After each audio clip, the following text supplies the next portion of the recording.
Alan, thank you so much for leading us today, for sharing these thoughts and for leading us in reckless love.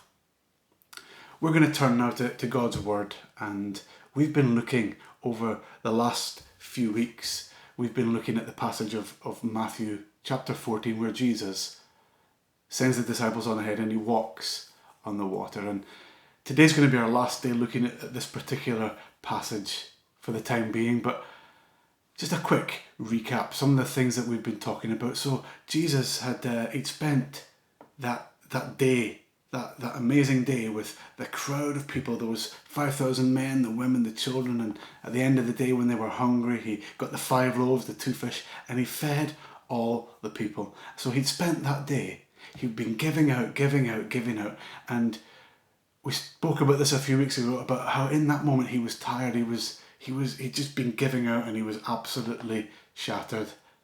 And then of course, shortly before that, in fact immediately before that, he just had the news that his cousin, John the Baptist, had been beheaded. So not only was he tired, he was grieving.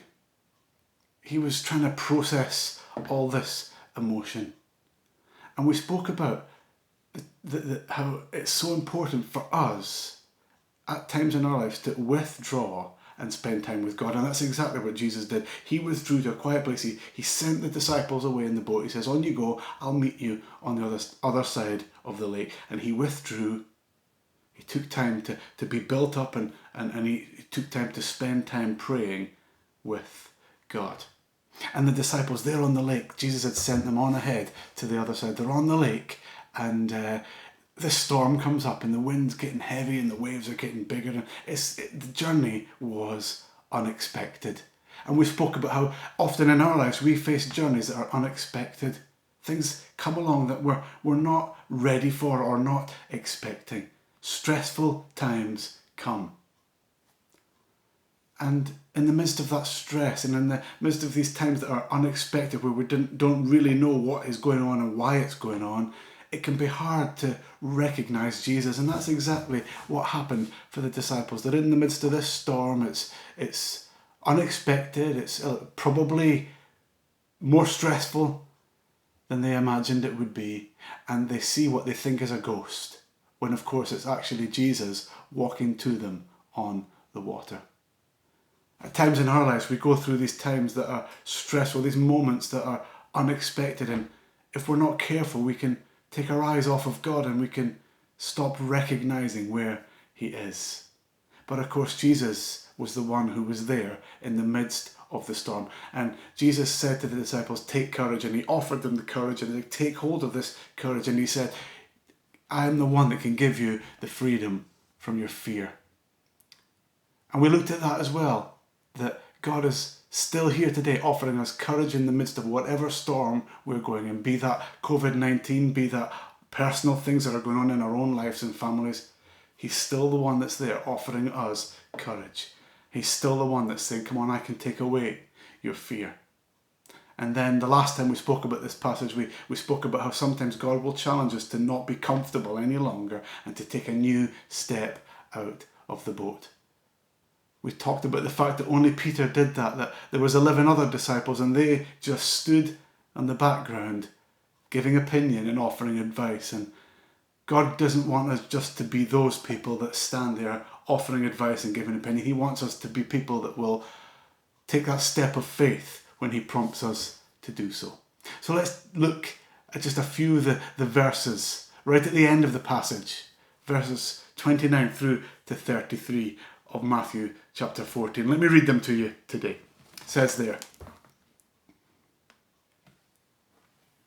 Then Peter got out of the boat. He walked on the water and came towards Jesus. But when he saw the wind, he was afraid, and beginning to sink, he cried out, Lord, save me. Immediately, Jesus reached out his hand and caught him. You of little faith, he said, why did you doubt? And when they climbed into the boat, the wind died down.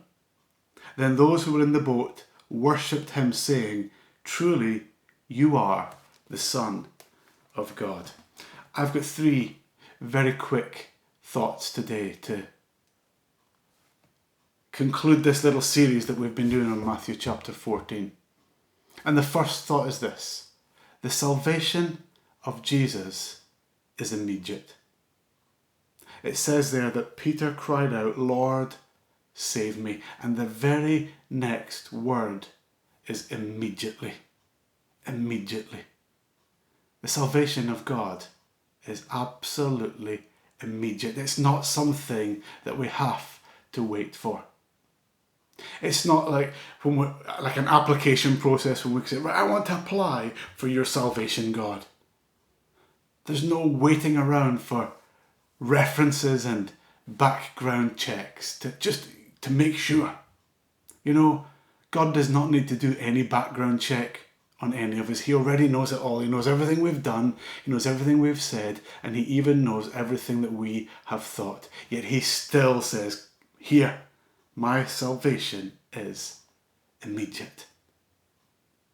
You know, there's no waiting around for clearance from the boss. It's not like we say, Jesus, can I have your salvation now? And Jesus says, hang on a minute, let me just check with the boss. And off he goes and he says, Father, God, you're the boss. And this person here, they're asking if they can have salvation. What do you think? Do we wait a little bit longer? Do we wait till all the references are back? Or can we have your clearance on this?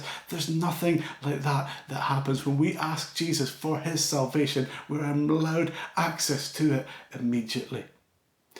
A couple of weeks ago, we ordered something on the internet.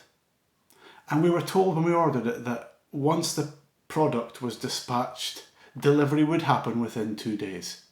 So a couple of days after we'd ordered it, we got the note through that was the order, the item was dispatched.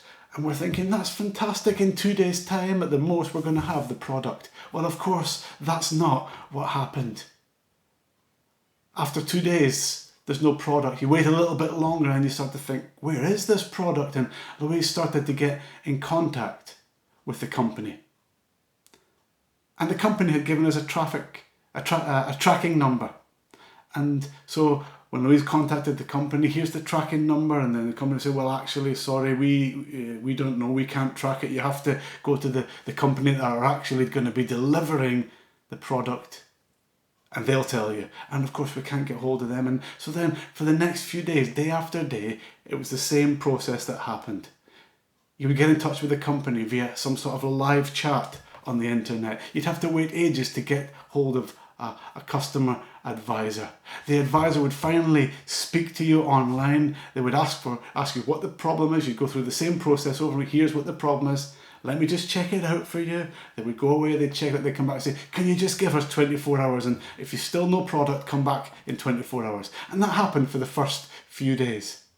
And then as the days went on, it was like, well, can you just wait for 7 days now? If you wait 7 days and then get back to us if you've still no product. And then the final straw was yesterday when we contacted them again. And they said, if you could just wait 14 days, and after 14 days, if there's no product, get back to us. And that was the moment the product got cancelled. We're not waiting around any longer. Do you know that the salvation of God, the salvation of Jesus is nothing like that experience? Yes, it's not a product. It's not something you order over the internet. But Jesus doesn't just put you on hold. He doesn't just say, wait there while I go and check this out. Wait there while I go and see if you meet the standard. He just says, immediately you cry out, here is my salvation. It's here. It's for you today. And that is great news for all of us. The moment we cry out, we can cry out even right now, even today. And Jesus offers us his salvation. The second thing that jumped out at me from these last few verses was this. The disciples had a fresh revelation of who Jesus was. You know, Jesus had been their teacher. He was teaching them all the time. He was telling them things. He was showing them things. He was their teacher. Jesus had been their companion. They'd spent a lot of time together with Jesus. He was their companion.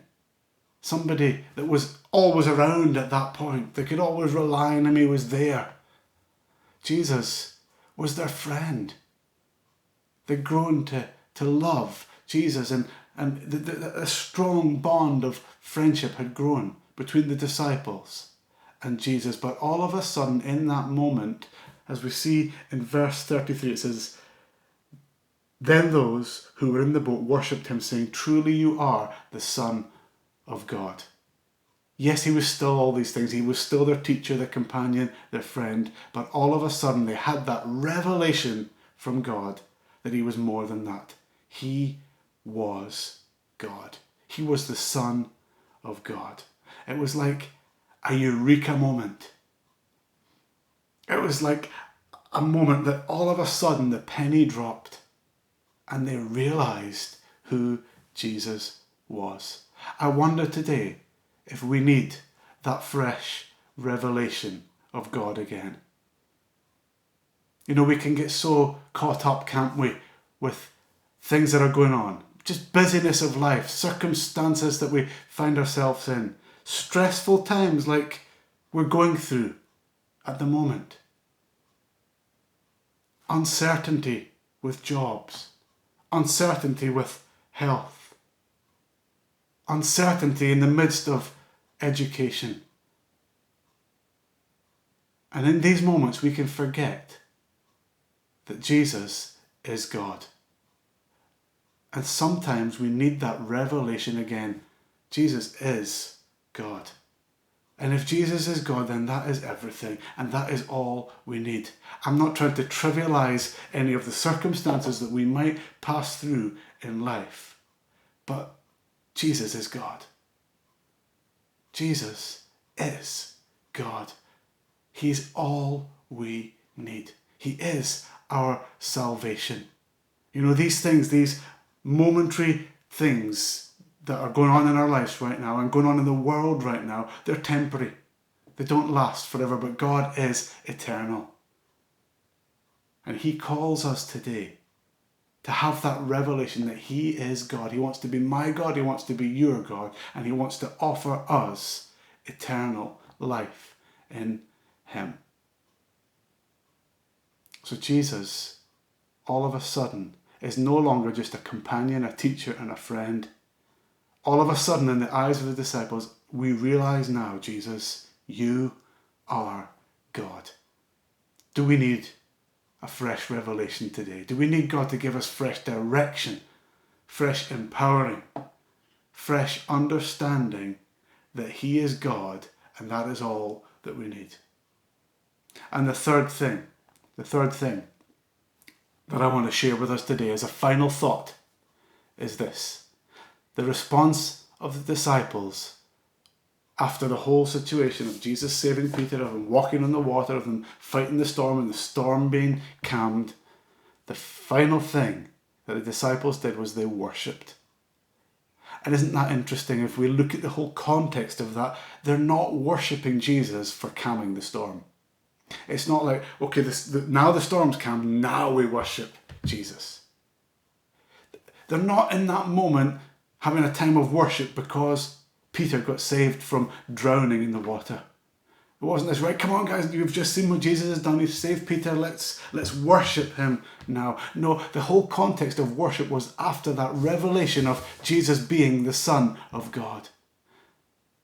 They weren't worshipping God or Jesus for what he had done.